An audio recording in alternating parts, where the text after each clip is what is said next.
Mahalagang mga balita, napapanahong impormasyon.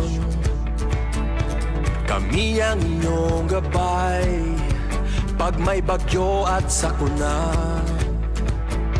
Serbisyo ng gobyerno kapag may nangangailangan. Mga proyekto ng Pangulo, damang-dama ang pagmamahal niya. Tulay ng mga hinaing, ang problema ng bayan ating lulutasin. Tulay sa himpapawid, tulay ng pagbabago. Radyo Pilipinas, Radyo Publiko ng bagong Pilipinas. Radyo Publiko, Radyo Pilipinas, Radyo Publiko ng bagong Pilipino. Mga proyekto ng Pangulo, damang-dama ang pagmamahal niya. Radyo Pilipinas, Radyo Publiko, ang boses ng Pangulo.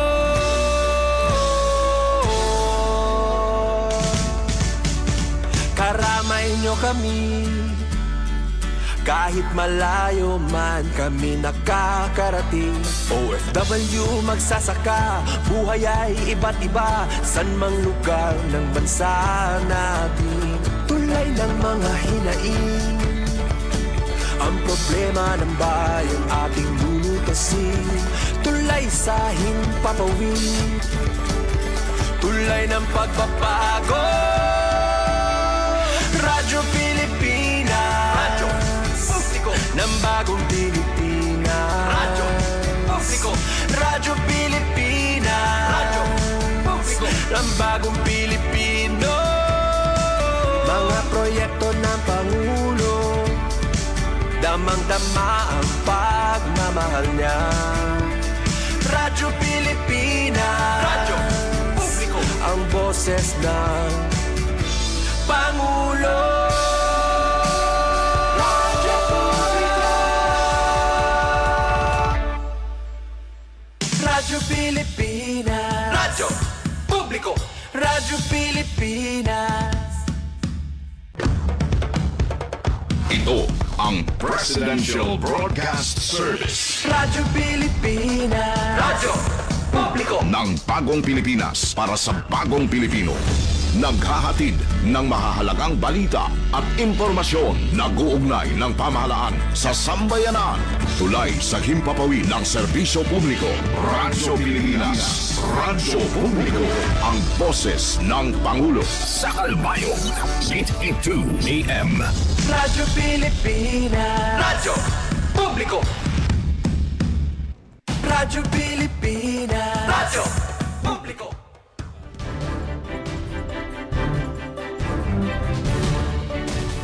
Good morning, Eastern Visaya.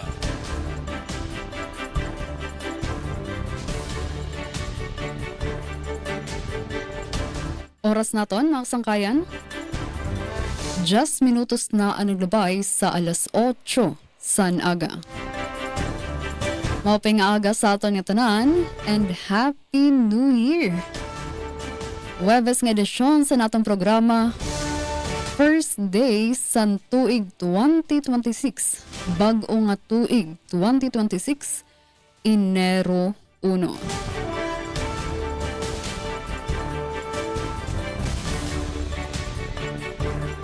Again, maupay nga aga mga sangkayan and good morning Eastern Visayas. No, so medyo siguro kita nga tanan medyo piraw pa. Pagtupo talaga sa New Year kagabi midnight. Atang kita alas 12. So pagtupo medianoche, pangaon, kaupo din natin pamilya sa Rosaro, So mga kasangkayan, sa ring panera, kung nano an imo bubuhaton sa first day san bag-o nga tuig, asya ko an imo bubuhaton or imo dadadon for the whole year, kutob December 31. Sanglit dapat kita nga aga, kung kita nga tanan ng biskan medyo tikaturugon. Kung biskang kamuin, medyo tikatulog na no. Kay nagpaabot gud alas 12. Aktibo kita kutob alas 12 sang gabi. Dapat inaktibo gihapon kita yan ang adlaw no. Dapat gising an aton diwa ano. And andam liwat kita dinhi sa Radyo Pilipinas nga magpaabot naman sin mga balita para sa naton mga listeners and viewers dinhi sa aton social media pages sugad man sa aton mga radyo. Agan makasangkayan kita gihapon. Kapod naton yan ang aga an Radyo Pilipinas sugod pinagi kan Ate Dalia Urit Atwin. Kita nagkakatarigog para sa usa na naman ka oras nga punosan mga impormasyon ug mga balita sa lain-lain nga mga lugar dinhi sa Rehiyon 8. Ngan dinhi naman sa Radyo Pilipinas Kalbayog, kaupod naton sa Master Control si Engineer FMB ngan sa ngaran sa aton acting station Manager Hinaro Navalon. Ako ang iyo makakaupod Charmaine Perito Balvas. Okay, so unahon naton, kumustahon ang mga updates tikang dida sa Radyo Pilipinas sugod Southern Leyte ug mga balita nga naandam. Kumusta ang panahon dida Ate Dal? So one-on-one kita yan ano sa pagbag-usan. Ingatawak, pagbag-usan tuig kita luwat Ate Dal yain. Nagbag-o liwatan aton mga apelyido. So again, good morning Ate Dalan. Kumusta ang imo New Year? Good morning, Eastern Visayas. Yes, Ate Charmaine, good morning. Good morning sa ato nga mga kaubanan diha sa Radyo Pilipinas Kalbayog, especially sa imong kauban sa technician diha. At the same time, ato nga mga nagpaminaw karong buntaga, Happy New Year kanato nga tanan. Yes, Ate Charmaine, no? One-on-one kita lang duha. Anyways, sige lamang, padayon ta sa ato nga trabaho. Kay mao man lagi ang ato nga tahas ang paghatod sa mga nag-una nga balita para sa ato nga mga listeners. Yes, update sa ato nga panahon Ate Charmaine. So far, maayo ang ato nga panahon dinhi sa Saudi. Saudi ang pangalan. Short for Southern Leyte. No, so ayo ang atong nga panahon dinhi sa ato nga lalawigan sa Southern Leyte and hingpit na nga nagpakita si Hari ang adlaw. Expect nga magtuloy-tuloy ang atong panahon sa ato nga lalawigan karong adlaw. Yes, as to peace and order situation, yes, nakita gyud nato kagabi ino nga nagpatrolya gyud ang atong kapulisan aron ka na paghugot sa seguridad. Aron gyud mamintinar ang kahapsay og kalinaw atol sa pagsugat sa bagong tuig. So far, aside sa mga tradisyon nato no nga na practice na kung mag-ambak-ambak atol sa New Year. Sugaton ang tuig ng mag-ambak-ambak aron daw mo taas. Aron pa mo taas ang height. And also kining pampabanha kay mao daw ni ang pampabugaw sa Dimalas. So dunay mga atong mga kaigsunan nga nagagamit og mga pabuto. Ang uban sab nagamit og mga alternatibo nga pamaagi sama na lang ining paggamit sa turotot, uban kaldero, ug uban pa nga mga pamaagi. Ang uban po nato nga mga motorista og gipaandar ang ilahang mga motorsiklo og kining nagsigi og pito. Ang uban pod nga mga for parents no kato mga dunay binuhi nga iro uban gi-secure in tawon nila sa safety nga lugar kay which is a good thing no kay kini nga pod nga mga kaigsuuna kini nga nga mga binuhing iro hatag og trauma ilabi na kung vulnerable kini sa kining environment nga grabe kabanha no sama na lang niini nga pagpabuto uban pa. Yes, as to atong update sa atong sugang dagita, so far wala tay abiso sa atong Southern Leyte Electric Cooperative o gipasabot sa atong Suleco. O pahinumdom day no sa atong mga kaigsunan katong mga wala pa nakasettle sa ilang bayro nun. Yes, please make sure nga bayaran na kini mga higala. Ubay-ubay ang kaning atong mga kaigsunan na naka-avail at Charmaine ni ining duha ka buwan nga walay putol. So, pwede pang nagsugod kini November hangtod sa Disyembre. So pwede sa atong mga kaigsunan nga dili pa mobayad ngadtong bill sa November and December. However, for karon nga na nakita sa Enero, please isettle na ang inyong mga bills kay padayo na. Magbalik na ang pag-serve sa disconnection notice and 2 hours after sa pag-serve sa disconnection notice, 2 days rather, 2 days after sa pag-serve sa disconnection notice, diha na magsugod og putol ang ato nga mga linemen sa ato nga mga linya nga wala pa na bayran ato nga mga konsumidores. Yes, as to update sa tubig, so far maayo man ang atong kining linya sa tubig. Hopefully no nga wala ra poy aberya kay dako kayo ang tabang niini nga atong paggamit sa tubig karong panahona. Yes, aduna day tay painom dumatay Charmaine no kay ang ato nga Department of Health dinhi inoon sa ato nga pakighinabi kang Provincial Epidemiology and Surveillance Unit Officer Sir Joel Napuli. As of kagahapong adlaw wala pay biktima sa paboto sa Southern Leyte. Ambot lang kaganina. Wala pa nato na pangutana ang opisyal. But hopefully nga wala pay walay kaso no, sa firework-related injuries sa Southern Leyte. Noon for sa atong rehiyon aduna nay siyam ka mga kaso no sa biktima ni ining illegal nga pabuto. Painumdum nato sa ato nga mga kaigsunan since naaghapon kita panahon sa holiday season. Sa guni sa hugot nga gipahinumdum sa DOH nga dili na sindihan pagbalik ang ato nga mga pabuto. Ilabi na katong mga giingon nga wala ni buto.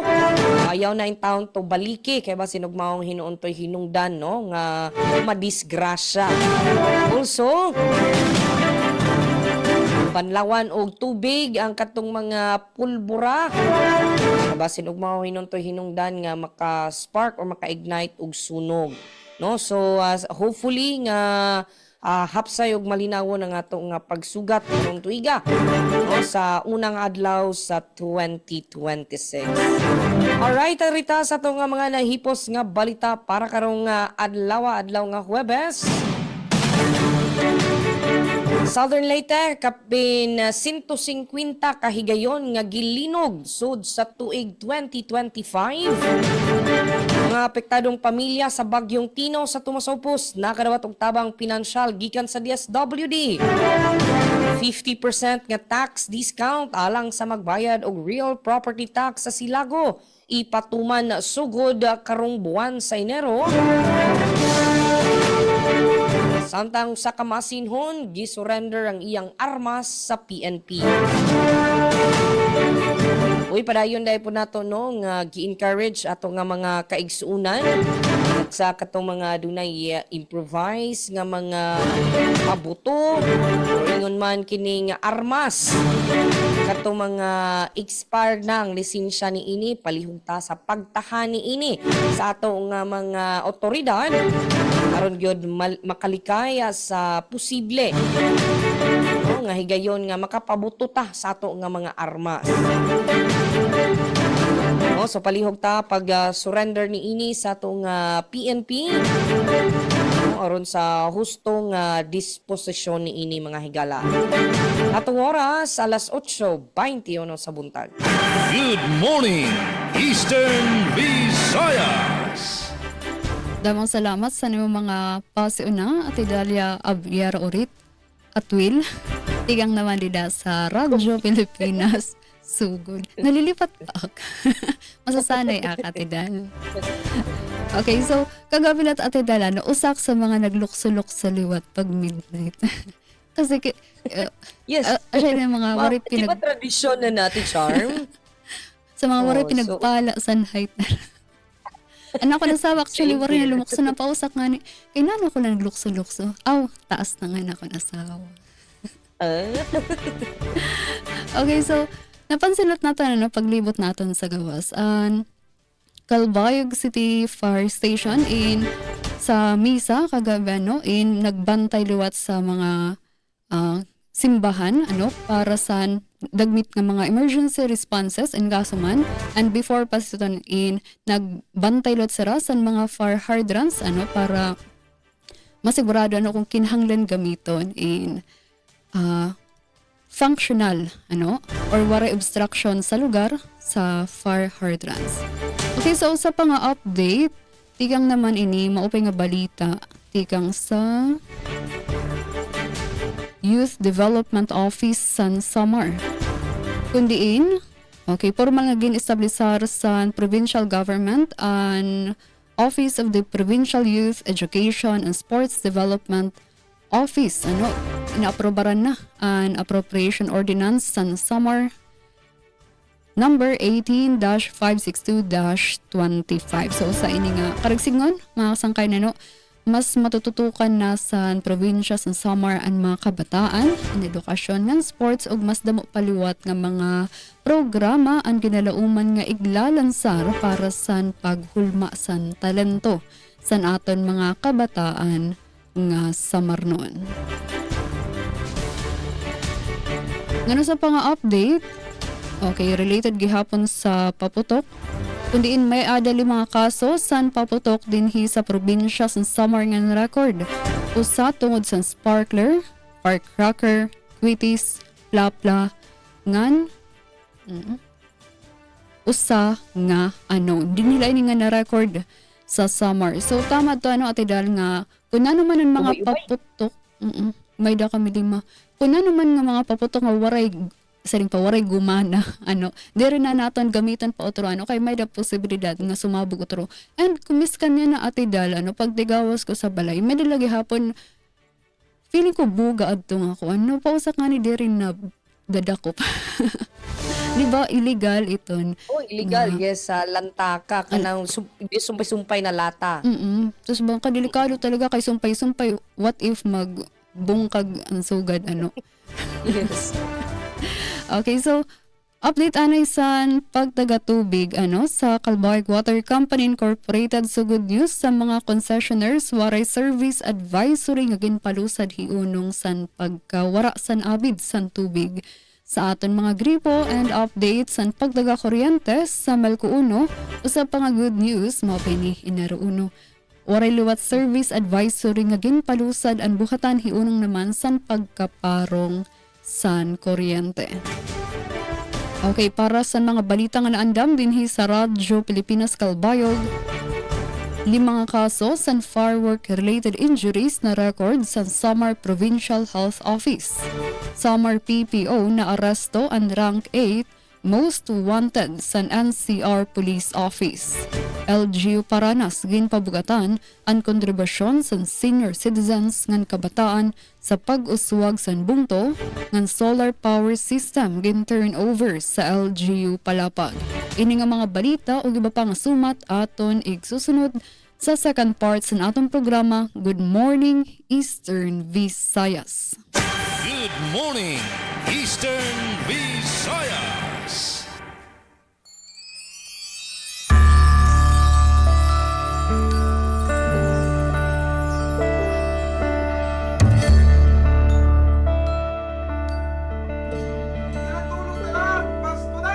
Ramdam natin ibang simoy ng hangin.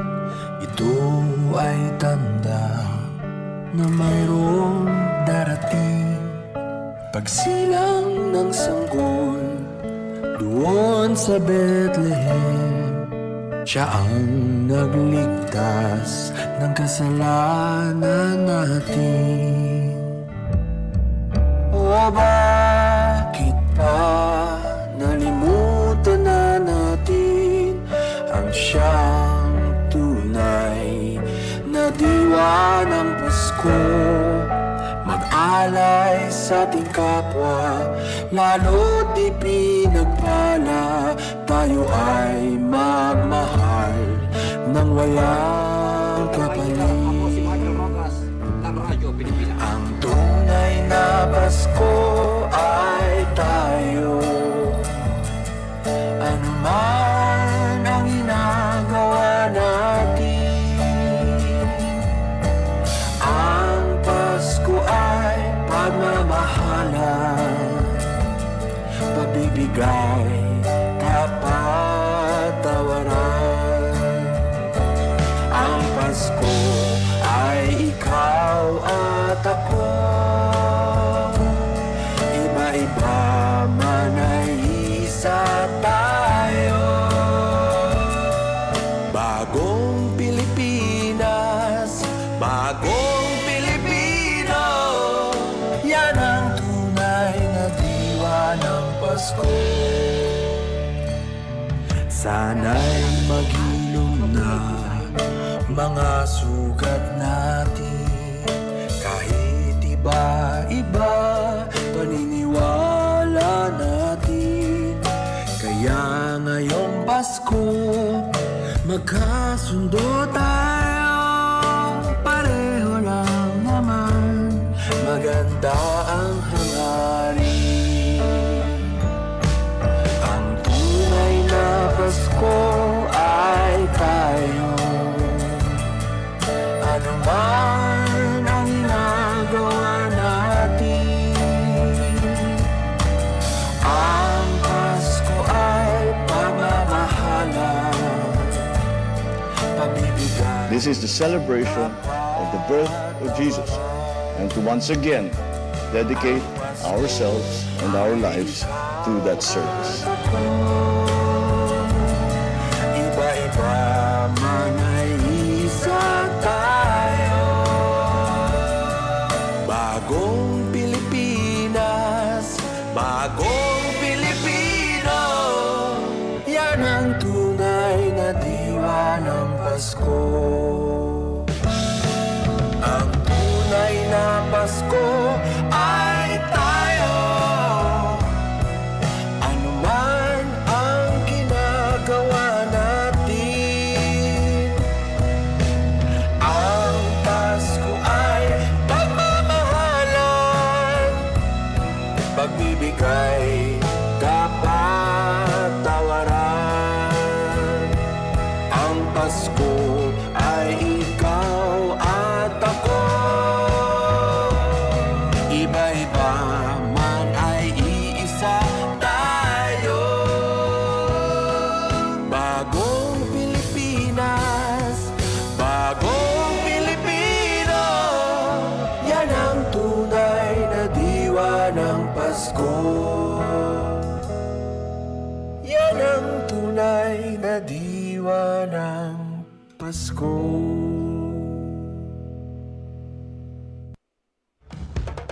Ito ang Presidential Broadcast Service Radyo Pilipinas, Radyo Publiko ng Bagong Pilipinas para sa Bagong Pilipino.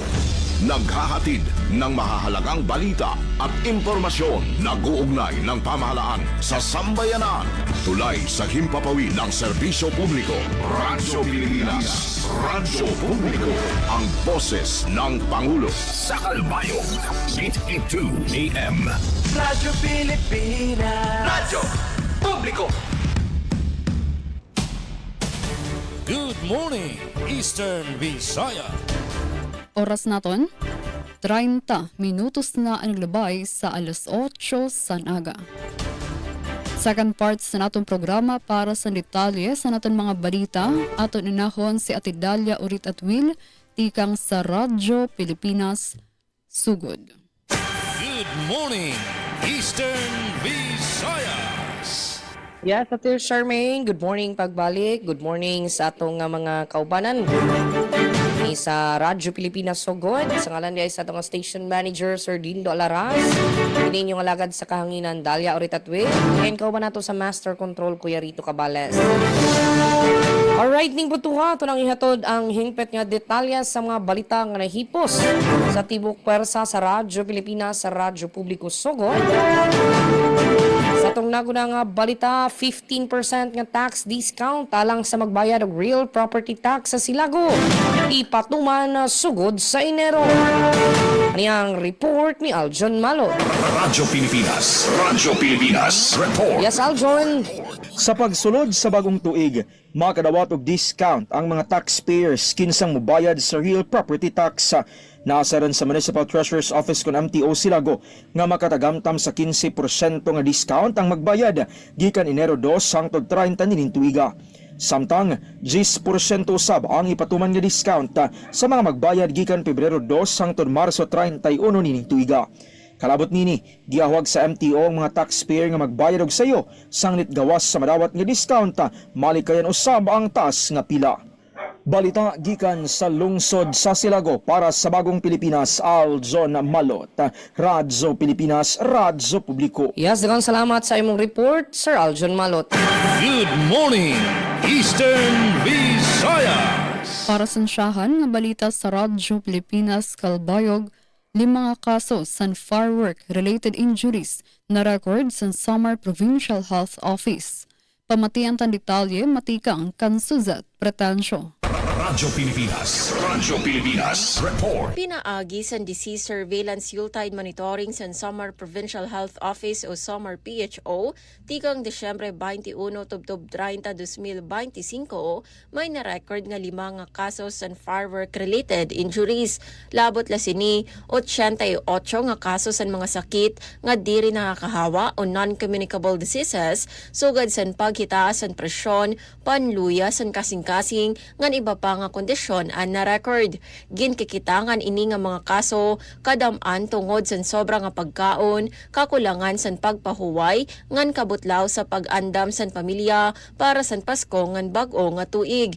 141 nga kaso naman sa road traffic injuries ang na-record, tikang sa aksidente sa motorsiklo, pagkabalindas samtang naglalakat, ngan pagbangga ay sa mga sarakyan.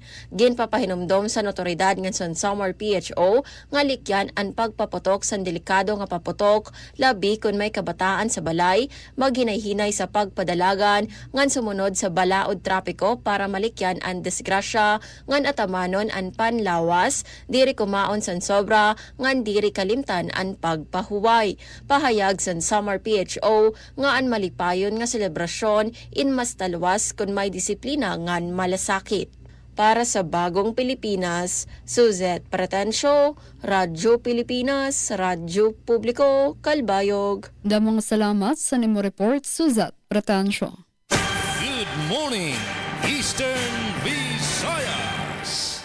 Kadugang pa natong balita Southern Leyte kapin 150 kahigayon nga gitay og sulod sa tuig 2025. Ani ang atong report. Radyo Pilipinas Report.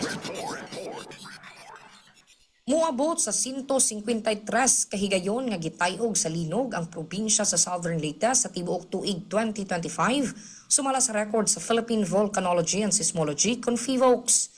Sa maong ihap, ang pinakakusog nga linog natala niadtong Enero 23, 2025 nga may 5.8 magnitude di ng lungsod sa San Francisco mao'y gila nga epicenter. Nasara ng buwan sa Enero mao'y pinakadaghang na record nga linog sa lalawigan sa entero tuig 2025. Diin daghang sunod-sunod nga pag-uyog sa yuta ang nabati sa nagkalain-laing lungsod sa probinsya. Hinoon, kasagaran sa mga na-record, mga minor nga lihok lamang sa yuta. Sumala sa mga otoridad, ang kadaghanon sa linog nagpahinumdom sa katawhan sa kamahinungdanon sa andam o kahibalo sa disaster preparedness, ilabi na sa mga lugar nga dool sa fault lines. Bisan pa sa ubay-ubay nga linog karong tuiga, gipahayag sa ahensya nga walay dakong kadaot. Padayon usab ang panawagan sa lokal nga kagamhanan ug mga disaster risk reduction offices nga magmatngon ang publiko, musunod sa mga safety protocols ug magpabiling alerto sa posibleng kalihukan sa yuta. Parita gikan sa probinsya sa Southern Leyte para sa Bagong Pilipinas, Talia Oritatwil, Radyo Pilipinas, Radyo Publiko. Yes, atong oras, alas 8:36 sa buntag. Good morning, Eastern Visayas. Samar Police Provincial Office na aresto ang rank 8 most wanted sa NCR Police Office. Pamatian tan detalye matikang sa akon report. Radyo Pilipinas. Radyo Pilipinas. Report. Radyo Pilipinas. Radyo Pilipinas. Report. Dakop sa Samar Police Provincial Office ang rank 8 regional most wanted person sa NCRPO sa usang joint police operation sa Barangay Binubukalan, Hinabangan, Samar. Ginkilala ang suspect nga si alias Lausi, 40 anyos, nga naatubang sa kaso nga sexual assault ilarom sa revised penal code. Ginbuhat ang pag-aresto sa bisa San Warrant of Arrest nga gingawas sa Family Court of Manila nga may ginrekomenda nga 120,000 pesos nga piyansa. Base sa pulisya, nagmanilang puson ang operasyon sa koordinasyon sa Hinabangan MPS, Manila Police District ug CIDG Western Samar. Kahuman maaresto, ginpahibaro sa suspect ang iya mga katungod ug gindara sa opisina para sa dokumentasyon antes igbalik sa korte nga gintikangan san kaso. Gintagan doon sa Samar PPO nga magpapadayon ang mas ginpahugot nga operasyon kontra sa mga pugante nga sangkot sa magbugat nga krimen. Para sa Bagong Pilipinas, Charmaine Perito Balvas, Radyo Pilipinas, Radyo Publiko, Kalbayog. Good morning, Eastern Visayas. Mga apektadong pamilya sa Bagyong Tino sa Tomas Opus nakadawat og tabang pinansyal gikan sa DSWD. Ani ang report ni Ruel Bugnos. Radyo Pilipinas. Radyo Pilipinas. Report. Nagpahigayon og distribusyon sa emergency cash transfer ang Department of Social Welfare and Development kun DSWD Field Office 8 alang sa mga pamilyang naapektuhan sa niaging Bagyong Tino dili pa lamang dugay. Usa ang lungsod sa Tomas Opus sa Leyte sa mga prioridad nga dapit sa probinsya nga nakadawat sa mga pinansyal nga hinabang. Tumong niini nga matabangan ng mga residente sa ilang dinaliang panginanglanon o kapagbangon human sa kadaot nga dala sa maong kalamidad. Sumala sa damage assessment report ang kantidad sa hinabang nang depende sa gidakon sa kadaot sa balay sa usa ka pamilya. Ang mga totally damaged nga mga panimalay nakadawat og ana sa kapin sa 10,000 pesos, samtang ang mga partially damaged nakadawat og kapin sa 5,000 pesos. Kini nga mga kantidad gitagana aron nga makapalit og mga materyales sa pag-ayo sa balay o uban pa nga mga importanteng gamit samtang nagsulod na ang recovery phase sa probinsya. Gawas sa lungsod sa Tomas Opus, gipahigayon usabang susamang distribusyon sa uban pang dapit sa Southern Leyte, sama sa Dakbayan sa Maasin, lungsod sa Sogod, St. Bernard ug uban pa, di na miabot sa ana sa dulan sa 30,000 ka mga pamilya ang nakadawat niini nga maong ayuda. Balita gikan sa lungsod sa Tomas Opus para sa Bagong Pilipinas, Roel Bugnos, Radyo Pilipinas, sa Radyo Publiko. Yes, lang salamat sa imong report sa Ruel Bugnos. Good morning, Eastern Visayas. LGU Paranas, ginpabugatan ang kontribusyon sa senior citizens ngan kabataan sa pag-uswag san bungto. Pamatian tan detalye matikang kan Suzette Pretensyo.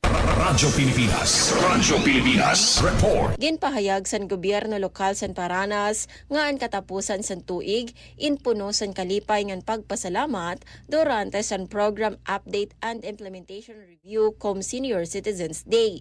Sa nasabing nga aktibidad, naghatag ang Office of the Senior Citizens Affairs o OSCA san mga update ngan pulong mahitungod san mga benepisyo, sosyal nga pensyon ngan mga impormasyon para sa mga centenarian base mas klaro nga mahibaruan sa mga kategorangan an era mga katungod. Kadungan sini, ginbuhat liwat an kumustahan san Paranas LGU Scholars sa Karigtaan Hall, kundiin ginkumusta an era kahimtang sa pag-eskwela, ngan ginsiguro ang pagpadayon san suporta san LGU sa era mga pangandoy. Sa paghuman san programa, iginpasalamat san LGU ang dako nga kontribusyon san mga senior citizens ngan kabataan sa pag-uswag san bungto. Para sa Bagong Pilipinas, Suzette Pretensyo, Radyo Pilipinas, Radyo Publiko, Kalbayog. Damang salamat sa nimo report, Suzette Pretensyo. Good morning, Eastern Visayas. Tudugang panato nga balita usa ka maasinhon mi-surrender sayang armas sa PNP. Aniya ang atong report. Good morning. Radyo Pilipinas. Radyo Pilipinas. Report. Voluntaryong gisurrender sa kapulisan ang usa ka improvised o homemade firearm niadtong alas 4:15 sa hapon sa Disyembre 30 tuig 2025 sa Masin City Police Station nga nahimutang sa barangay Cumbado, Masin City. Ang naghatag sa mong armas giilang si alias Roy, 30 anyos ang pangidaron, ulitawo, driver o residente sa barangay Mahayahay, Masin City. Sumala sa report, ang pag-surrender gihimo human sa kampanya sa Philippine National Police batok sa loose ug unregistered firearms. Ang gisurrender nga homemade firearm ana-ana karon sa kustodiya sa Masin City Police Station alang sa hustong disposisyon ug dugang nga proseso sumala sa balaod. Giparehag sa kapulisan nga ang voluntaryong pag-surrender sa mga illegal o walay rehistro nga armas usa ka dakong tabang sa pagmintinar sa kalinaw o kahapsay sa komunidad ilabi na sa pagsugat sa bagong tuig. Giawhag usab ang publiko nga makigtambayayong sa PNP pinaagi sa pag-report o pag-surrender sa susamang mga armas aron malikayan ang posibleng pagpaboto niini. Palitagikan sa Dakbayan sa Masin para sa Bagong Pilipinas, Talia Oreta Tuel, Radyo Pilipinas, Radyo Publiko. Yes, atong oras alas 8:42 sa Kabuntagon. Good morning, Eastern Visayas. Para sa balita sa Northern Samar, solar power system gin-turn over sa LGU Palapag. Pamatian tan detalye matikang sa akon report. Radyo Pilipinas. Radyo Pilipinas. Report. Gin-turn over sa lokal nga gobyerno San Palapag, Northern Samar ang nakompleto nga solar power system para sa legislative building San Bungto. Ang proyekto ang ginponduhan ilarom sa fiscal year 2024 Seal of Good Local Governance Incentive Fund nga nagkakantidad 1.153 million pesos nga nagtutuyo maibanan ang garastuson sa kuryente sa LGU maestablisaan paggamit renewable energy ug suportaran ang pag-ataman sa kalibungan. Ginalauman nga makakabulig ang proyekto sa mas epesyente nga operasyon sa lokal nga gobyerno o sa pagduso sa sustainable development sa Bungto, San Palapag. Para sa Bagong Pilipinas, Charmaine Perito Balvas, Radyo Pilipinas, Radyo Publiko, Calbayog. Good morning, Eastern Visayas. Divisoria National High School giila sa Pasigarbo 2025. Aniya pagbalik si Roel Bugnos. Radyo Pilipinas. Radyo Pilipinas. Report. Dakong garbo ang gidala sa Divisoria National High School human kini giila sa baguhay pa lamang gipahigaan nga Pasigarbo 2025 tungod sa talagsaon niini nga pasundayag sa National Achievement Test (NAT) sa tuig 2024. Nakuha sa DNHS ang kinatas-ang mean percentage score sa tibok divisyon. Usa ka pagpamatuod sa kakugi sa mga tinun-an o sa dedikasyon sa mga magtutudlo alang sa dikalidad nga edukasyon. Gawas sa NAT results, nakadawato sa magpasidungog ang mga eskwelahan tungod sa pagpresenta sa Division of Southern Leyte sa 2025 Regional Selection of Best Testimonies on School Governance Council Functionality. Pinagi sa aktibo nga partisipasyon sa mga magtutudlo, ginikanan o ang mga tinun-an. Lakip na uban pa nga mga stakeholders padayon nga gipalig-on sa DNHS ang ilang sistema aron nga masiguro nga ang matag bata makadawat og saktong edukasyon sa usa ka madasigong nga palibot. Nagpadayag usab og dakong pasalamat ang kadagkuan sa eskwelahan ngadto sa tibok komunidad sa Divisoria. Sumala pa kini nga maong awards dili lang garbo sa institusyon kundi simbolo usab sa ilang hiniusa nga panan-awon sa pagpalambo sa maayong pagdumala o good governance sa eskwelahan. Balita gikan sa lungsod sa Buntok para sa Bagong Pilipinas, Roel Bugnos, Radyo Pilipinas, sa Radyo Publiko. Daghang salamat sa imong report, Sir Roel Bugnos. Good morning, Eastern Visayas. Balita sa Eastern Visayas, padayon ang pagbabantay sa mga otoridad sa panlawas ug kaluwasan sa publiko kasunod sa pagtupo sa bago nga tuig 2026 kahuman mai-record ang ginatos-gatos nga kaso sa injuries ug illnesses sa rehiyon. Base sa pinakaorhi nga ligtas Christmas Bulletin sa Department of Health, Eastern Visayas Center for Health Development, umabot na sa 9 ang kaso sa firework-related injuries, lakip na ang tig-usa nga insidente tikang sa sparklers, iniquities, whistlebump ug plapla. Duha nga kaso san lantaka ug tulo nga diri pa matudlok nga klase san paputok. Na-report liwat ang 234 nga kaso sa non-communicable diseases, samtang 520 nga kaso naman sa road traffic ug iba pa nga injuries ang na-monitor sa Eastern Visayas. Yan na bag-o tuig 2026 kinpapahinumduman publiko nga pairalon ang paghirot ug disiplina.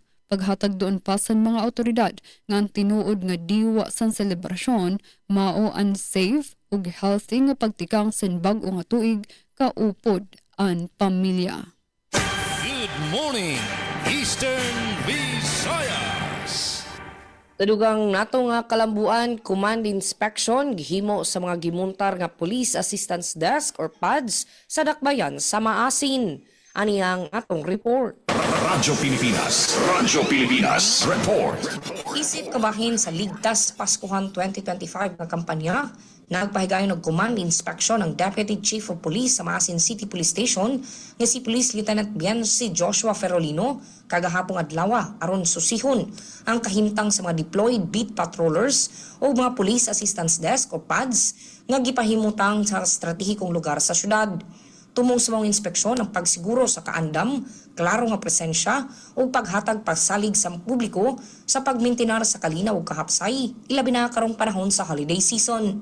Lakip usab sa tumong sa pagmuntar sa PADS, mao ang paghatag og dayong tabang sa katawhan sa diha nga dunay emerhensya o panginahanglan. Sumala sa Maasin City Police Station, parayon ang ilang paningkamot aron masiguro ang seguridad sa publiko, ilabi na sa mga lugar nga daghang tawo sama sa merkado, terminal ug mga poblasyon area. Palitagikan sa kwerpo sa kapulisan sa Dakbayan sa Maasin para sa Bagong Pilipinas, Dalia Aureta Tuil, Radyo Pilipinas, Radyo Publiko. Good morning, Eastern Visayas.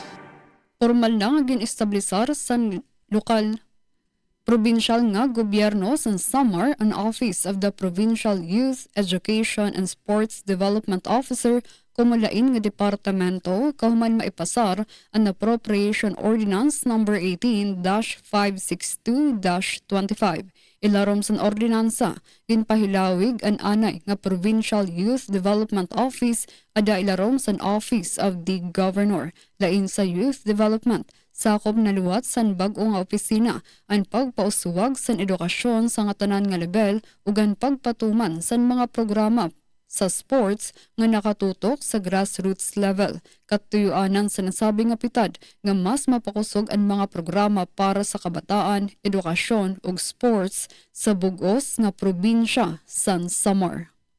Good morning, Eastern Visayas.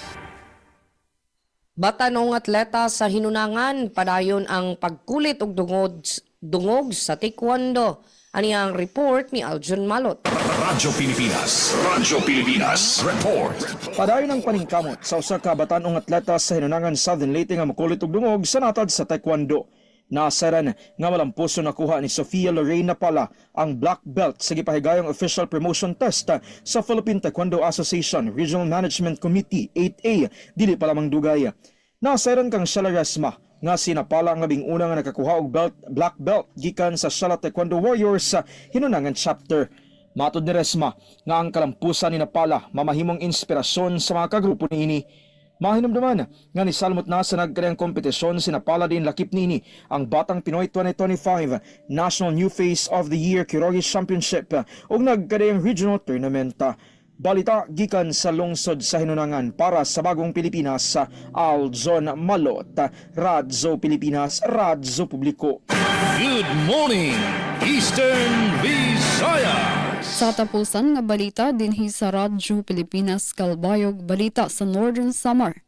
Opisyal na nga ginlansar sa lokal nga gobyerno sa San Roque, Northern Samar ang Integrated Real Property Tax System RIPTS kumupitad pakadto sa mas malaksi, epesyente ug transparent nga pangobyernuhan sa probinsya. Ginpondohan ang proyekto ilarom sa 2024 Seal of Good Local Governance Incentive Fund nga nagkakantidad 1.153 million pesos nga nagtutuyo ig modernisaan assessment ug koreksyon sa buwis ug propiedad.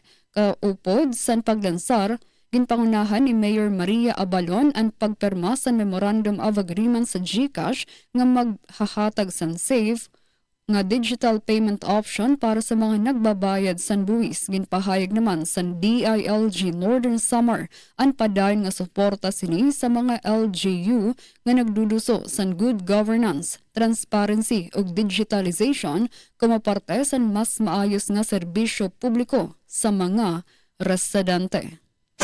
Good morning, Eastern Visayas. Paglikay sa disgrasya sa kadalanan, gisiguro sa PNP Tomas Opus. Ani ang report ni Roel Bugnos. Radyo Pilipinas Report. Subay sa tumunga maminusan ang mga disgrasya sa kadalanan, ang Tomas Opos Municipal Police Station nagpagawas og hugot nga pahinomdom ngadto sa publiko. Ilabi na sa mga driver ug motorista sa tibok lungsod. Ubos sa pagdumala ni Police Major Aldous Dexaroa, ang Tomas Opos MPS na nawagan sa kamaynoong-danon sa pagkaresponsable samtang nagmaneho aron nga masiguro ang kaluwasan sa tanan. Aron nga malikayan ang dako nga kadaot o disgrasya, gidasig sa kapulisan ang publiko sa pagsunod sa mga may importanteng pahinomdom. Una, mao ang pagsunod sa balaod sa trapiko sa tanang higayon, dili paggamit og cellphone samtang nagmaneho aron dili mawala ang konsentrasyon. Kanunay nga pagsulot og helmet og seatbelt isip pagpanalipod sa lawas, pagsiguro nga naa sa saktong kondisyon ng sakyanan sa dili pa mobiyahe, pagpabiling alerto og paghatag og lugar o konsiderasyon sa ubang motorista og hugot nga pagdili sa pagmaneho kon nakainom og ilim nung makahubog. Gipahinumnuan usab ni Police Major Roa ang publiko nga ang bisan kinsa nga masakpan nga mulapas nini mamahimong magtubag og silot subay sa Republic Act 4136 nga mao ang Land Transportation and Traffic Code o ang lokal nga Municipal Ordinance sa Traffic Law. Balita gikan sa lungsod sa Tomas Opos para sa Bagong Pilipinas, Roel Bugnos, Radyo Pilipinas, Radyo Publiko. Samtang sa dugang panato nga balita, Menro Silago adunay pagklaro kabahin sa schedule sa garbage collection. Ani ang report ni Aljon Malot. Good morning, Radyo Pilipinas Report. Nagpasabot ang Municipal Environment and Natural Resources Office kun Menro Silago Southern Leyte nga dunay temporaryong kausaban sa schedule sa pagpangolekta og basura. Gidaho sa Menro nga isibog sa Enero 2 ang pagpangolekta sa basura alang sa Barangay Tubod, Poblasyon District 1 ug Poblasyon District 2. Gihimo kini matud pa aron mahatagan og kahigayunan ng mga tigkolekta nga makasaulog usab sa bagong tuig uban ang pamilya. Mahinumduman nga hugtanong gipatuman sa Silago ang no segregation, no collection policy pinasubay sa Chapter 4, Section 48 sa Municipal Ordinance No. 2006-25. Balita gikan sa lungsod sa Silago para sa Bagong Pilipinas, Aljon Malot, Radyo Pilipinas, Radyo Publiko. Yes, daghang salamat sa imong report, Sir Aljon Malot. Atong oras, 5 minutos sa dili pa mag alas 9 sa buntag. Ano ate Charmaine? Mga kadto ato mga nag-unang balita dinhi sa Southern Leyte. Atong panamilit sa atong mga nagpaminaw karon diha sa ilang mga radyo at the same time nagatanaw sa atong Facebook live stream, no? Thank you so much. Daghang salamat sa inyo nga way puas nga pagsuporta sa atong programa. At today nga i-acknowledge ang atong mga listeners, si Sir Bernardo Gotardo. Yes, Happy New Year po ta kang Sir Leonard Domingo. O ingon man kang Michelle Ann Alinsug, kang Danny Jorge, kang Jamzi Abare. Yes, thank you. Ingon man kang Jennifer Gulmatico, Jennifer Piquero. O of course kang Abay Lilo Javiera sa Compton, California. Thank you so much. O gamo nga panghinaot nga magmabungahon ang inyong New Year karong 2026 maayong buntag and Happy New Year kanato nga tanan. Sa ngalan sa atong station manager Sir Dindo Alaras, kini inyong alagad sa kahanginan Dalia Orit Atwil. Ang salamat sab sa atong nakauban na sa Master Control Kuya Rito Cabales. Ingon man ang mga nagkontribuer sa ilang balita Sir Aljon Malot and Sir Roel Bugnos. Once again, mayong buntag, good morning, Eastern Visayas. good morning, Eastern Visayas. Aton oras, 4 minutos na lang ang nagpapabilin antis mag alas 9 san aga.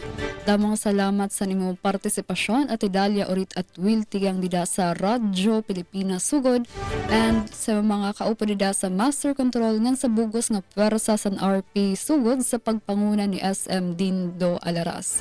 Ngan din hinaman sa Radyo Pilipinas Kalbayog, damang salamat sa naton tagkontribuer balita Suzette Pratancio. Nakaupod naton sa Master Control Engineer FMB ngan sa ngaran sa naton acting station Manager Hinaro Novelon. Ako ang iyo nakaupod Charmaine Perito Balvas. Damang salamat and good morning Eastern Visayas. Good morning, Eastern Visayas. Ito ang Presidential Broadcast Service Radyo Pilipinas, Radyo Publiko ng Bagong Pilipinas para sa Bagong Pilipino. Naghahatid ng mahahalagang balita at